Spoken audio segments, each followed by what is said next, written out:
From Washington, this is VOA News.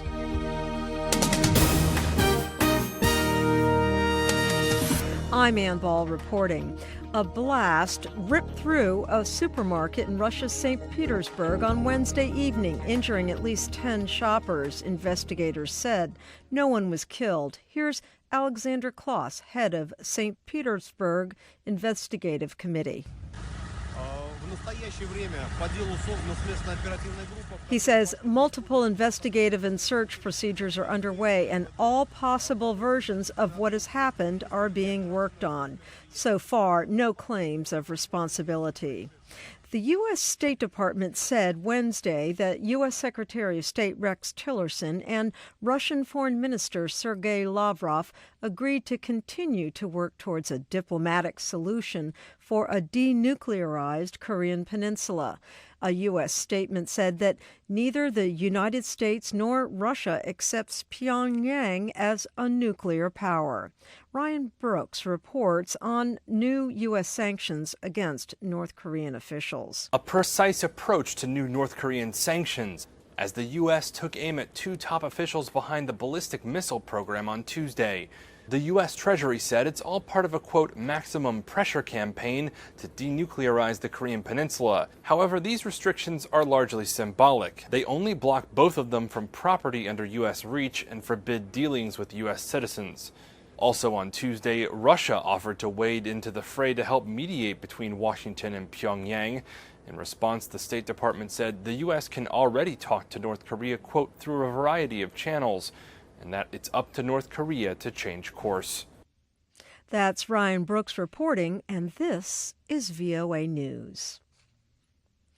Russian opposition leader Alexei Navalny said Wednesday he is organizing a nationwide rally on January 28th to support his call for a boycott of next year's presidential elections. Давайте выходить на улицу за себя.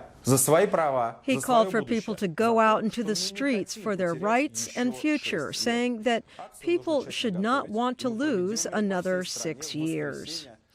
Meanwhile, Liberians went to the polls on Tuesday for a presidential election they hope will mark their first democratic transfer of power in more than 7 decades. Scarlett Vitanovich reports the race is between former footballer George Weah and Vice President Joseph Boakai. They're bidding to succeed Alan Johnson Sirleaf in a runoff vote delayed for more than a month after Boakai and another candidate alleged widespread fraud in October's first round of polls. However, the Supreme Court rejected that challenge earlier this month. So far, the election process. The National Elections Commission confirmed no major disruptions occurred in the runoff and voting was better organised than last time. Now, Reuters is reporting that the preliminary results are not expected until Thursday. In 2017, more than 600,000 Kenyan students sat for secondary education exams. Marissa Melton has more. Only 10% of the students taking the exams scored high enough to enter a university. The results have sparked an uproar among parents, teachers, and others concerned about the fate of the students and the quality of Kenya's education system. Calls are growing for a national conference to resolve the crisis and decide what to do about the students who failed the exams. The issue is expected to be discussed in the National Assembly in February. Marissa Melton, VOA News.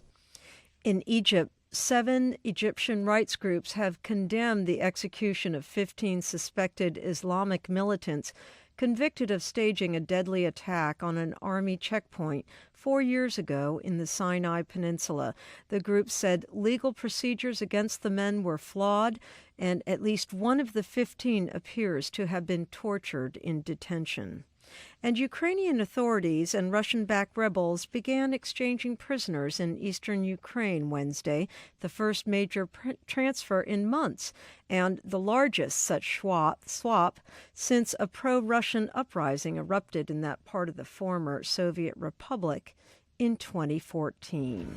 From Washington, I'm Ann Ball. That's the latest world news from VOA.